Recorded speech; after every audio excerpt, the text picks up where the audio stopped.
Hello guys, in this video I'm playing the Euro Truck Simulator 2 in VR because I just recently got my Euro Truck driving license, so I am legally allowed to drive on the road, and I have been driving quite a lot in a Scania vehicle, in a Scania truck in my driving school.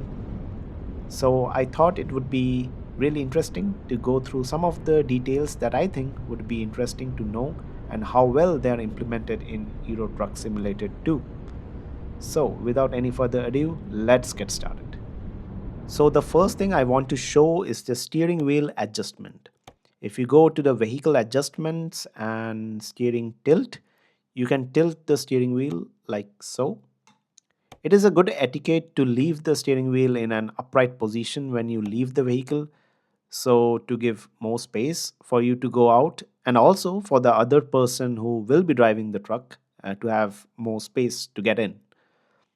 And the way we do this in real life is by this button on the left side of the steering wheel. So when you press the unlock button, the wheel becomes free and you can adjust as per your liking, and then press the lock button again to lock the wheel. There's a hissing sound when you do this because the system is driven by air pressure and some sort of hydraulics.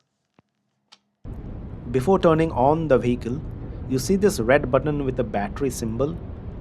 You need to make sure that is on position, because in ETS it is on by default. That button basically controls all the electronics of the truck. So if it is in off position, you don't have any power to anything basically. Even you cannot turn on the ignition. So after that is turned on, you can start the ignition and engine by rotating the keys. I will roll down the windows now just to hear some ambient noise outside, because this will also let us know how realistic the air pressure sound is in ETS2. Now, if I keep pumping my brake pedals, you can see the pressures of the brake system of the truck goes down in the dashboard. Also, you can clearly hear the hissing sound of the air pressure or the air going out from the air tanks, because brakes works by compressed air in the air tanks, and when the pressure goes down to certain threshold, you can hear this warning sound. By the way, this is also a part of the security check to see if the warning sound works. We let the engine running, and soon after there is more air in the air tanks, and then the warning sound goes away. This is an automatic vehicle, and I also have the automatic driving license for the trucks. So in the right lever of the steering wheel, you can see the different drive modes that you can select. So D is for the drive, N for neutral, and R for reverse. So basically you can switch it just by rotating that one. But this lever is actually used for retarder purpose, so you can push it all the way down to set the retarder lever to maximum. Retarders are really important because it adds friction to the drive shaft and affects the drive axle to slow down instead of using the service brake. And they are important because it prolongs the life of your brake pads in these heavy vehicles. Also, on the lever, you can switch the retarder to work automatically or not. You can see the slider in the slider is in AUT position, that is automatic. And by having the retarder set as automatic means that when I push the brake pedals, the truck does not use the service brake at that moment, but instead use the retarders to slow down the vehicle. So even though I am pushing the brakes, I will show you here, you can also see in the dashboard by that green icon on the left side of the screen that the retarders are working even though I'm pressing the brake pedal. So it is not using the service brakes until the truck is really slowed down and you need to make the stop. Then only it applies the service brakes. There is one thing missing though in the retarder lever is the exhaust brakes, like you see in this real life footage. So basically you can also toggle the exhaust brake on and off from this lever. At the very end of the lever, there's also a button, the toggle switch between automatic and manual.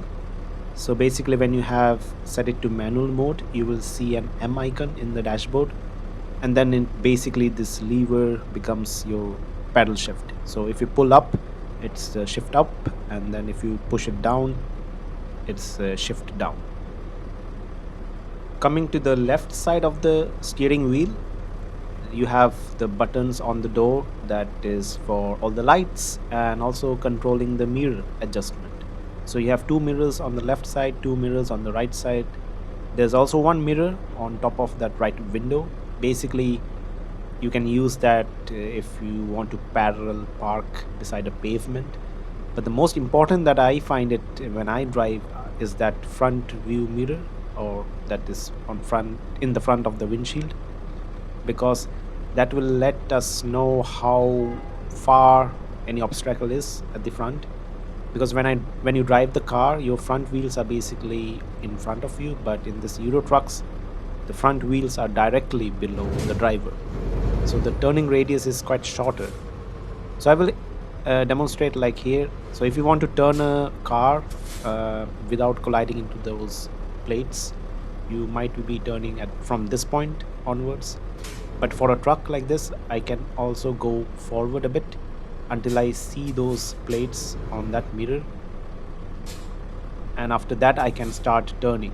So, and just by seeing that mirror, and if the plates are not colliding with the front bumpers, you can easily make that turn. It's quite weird at first, I mean, when I was learning how to drive, when you have the front wheels directly below you. Okay, next, on the steering wheel you have the cruise control settings. That's on the bottom of the steering wheel. So in the left hand side you can see the increment and decrement of cruise control speeds, which you can set it from there. But the new thing for me was the right hand one, that is the cruise control speed when you are approaching downhill. So basically what happens, if you, let's say, set the cruise control to 70 kilometers per hour, but if you are going downhill, it can reach speed up to 75, 80, 85 kilometers per hour. So the right one, by using the right one, you can set the downhill cruise control, so it makes the cruise control a bit more strict. Onto the left hand side of the steering wheel, you have this lever to set the lightings, the headlights, as well as the wipers of the vehicle. On the right side of the steering wheel you can see a knob. This is for locking the differential. By turning it on, that is to the right, all the wheels rotate at the same speed.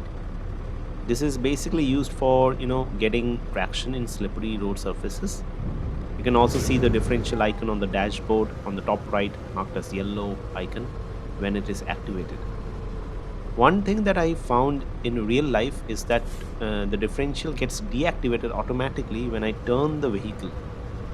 But here in ETS2 it does not seem to be. So the differential is always activated, as you can see here. Or maybe at least the truck that I was driving had this feature. Maybe it's served as a software feature, because when you turn the truck and have differential locked, it wears out the tire quite a lot.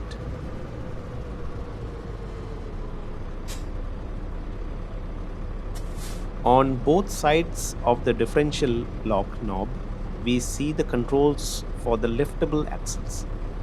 On the left side of the knob, you have two buttons, one for lifting the axle all the way up and one for dropping the axle all the way down. However, if the load you are carrying is too much for one axle, I think it is around 10 tons or more. So basically you cannot lift the axle all the way up by that button. The truck has sensors. I mean, it can sense that if you lift up that axle, then it will be too heavy for the drive axle to bear the load and it can cause damage. But you can then use the buttons on the right side of the differential knob to incrementally lift the axle to transfer weight to the drive axle in steps. This is very interesting because you can use this to transfer partial load to the drive axle in slippery conditions, so as to get more traction from the drive axle. I can see that Euro Truck Simulator 2 doesn't have this feature of incrementally lifting the axle. So it has only a toggle button, so you can only lift the axle up or down, but it would be a nice to have feature in the future as well for the sim. Also, since Euro Truck Simulator 2 doesn't have this wintry condition, I see the OnSpot button is also missing. So basically there's a OnSpot button, and when you activate that, you have these chains that drop down uh, below your drive axle, and it rotates at the same speed with the wheel to give more traction when you are going through a slippery condition. For example, if you see that there's an inclined plane coming up and there's a chance of getting stuck, you activate it. It needs to be activated below 30 kilometers per hour, otherwise you can damage the chains. And then yeah, it's the on-spot system that's missing in Euro Truck Simulator 2. Apart from that, you have this OK button on the right side of the steering wheel to change the driver display. It shows many information, but not all information here in Euro Truck Simulator 2. At least it shows the oil level, which is set to normal. This is one of the crucial security check that you need to see if the oil level is okay before starting the engine. Otherwise, you also have this graphic of the truck with all the load on the axle, like how much weight each of the axles are carrying and the gross weight of the vehicle. So that's missing here in this dashboard, as I can see. The infotainment system looks exactly like in real life. You have the physical buttons on the bottom, which is really nicely rendered in this sim. One thing that's again missing in Euro Truck Simulator 2 is seat adjustment buttons and controls. Basically, you can move your seat up or down, back and front. On the back side, according to configuration, you can either have a bed or a seat, and I can also see some electronics, how you can switch on and off those reading lights. On the top, you have the tachometer, which is quite essential in trucks. I can see it's not functional, but at least it has the renders, the buttons and all are there. I can see that. So tachograph or tachometer is used to record all your driving times, driving and resting times, how many hours you're driving, when did you have rest. And this is really crucial because if the traffic police catches you, you need to show if you have adequate rest and driving as per law. I think it's around after every 4.5 hours of driving, you need to take 45 minutes of rest. So that's tachometer. Then you have the sun blinders, which needs a bit of a muscle power to pull it down. Also on the left side of the steering wheel, you have all the buttons for trailer lights or the side lights. For example, if you have workers on the left, you can switch on that light. If you have workers on the right, you can switch on the right lights and trailer lights, all sort of things. But yeah, that's it for today's video. I hope you enjoyed it. I mean, I plan to make this video in VR just to show you around all the quirks and features and button placements, etc.